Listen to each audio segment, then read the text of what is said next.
এদিকে আসুন। এই যে আলু কেটে রাখা আছে, ভাজা হবে। আর এই যে মাটন। ও আজকে আবার মাটন হচ্ছে। হ্যাঁ, আমরা তো একটু খাবো, কিন্তু দেবো, বেসিক্যালি দেবো। আচ্ছা আচ্ছা আর আচ্ছা। ওখানে কাজ চলছে। কি করছিস বেটা? এই যে রসুন ছাড়াচ্ছি। হ্যাঁ। আজকে আমাদের মাটন রান্না হবে। তো মাটন রান্নাটার জন্য আমরা সকাল থেকে মাটনের প্রিপারেশন করছি, মিশন মাটন। আচ্ছা।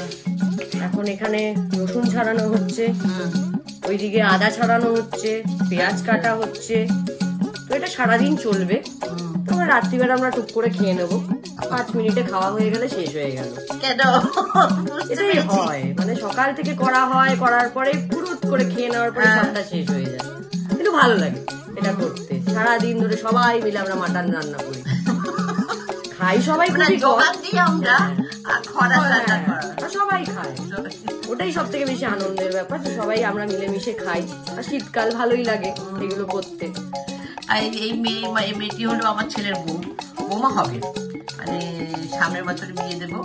তো একটা কিছু করতে জানতো। কেন করবে? আমার বেটা যেমন এক বাপের এক ছেলে, তেমনি ও তো বাপের এক মেয়ে।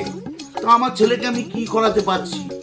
অবশ্য আমার ছেলেকে যদি একবার কিছু কেউ বলে, কি করছো বাবা, তরকারি আমি হেল্প করে দিচ্ছি, আমি কেটে দিচ্ছি বলে, সেই যে বললো বলে তরকারি কাটা মানে ছুরি কই, এটা কই, এটা মোটা হলো কেন, সেটা মোটা হলো কেন, আলু কই, সেই কই করতে করতে যেটা নাকি 10 মিনিটে হয়ে যেত, তা করতে করতে 1 ঘন্টা মোটামুটি লাগিয়ে দেবে।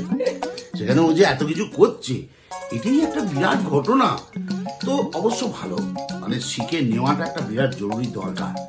কারণ বম্বেতে গিয়ে কোথায় পাবে তপ্ত মাসি, আমাদের প্রমিলা, ওখানে ওই যে যারা আছে কাজকর্মের লোক, তাদের তো পাবে না। পেয়ে পায়ও যদি, মোটামুটি যারা রোজগার করে তার অর্ধেক ওদেরই দিয়ে দিতে হবে।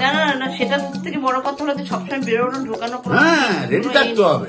টাইমের কোনো ভীষণ প্রয়োজন, ভীষণ প্রয়োজন। খুব ভালো করছে, করুন। বিউ কিন্তু রান্না শিখে গেছে, এই যে রোজা করছে আলু সেদ্ধ ডাল ভাত।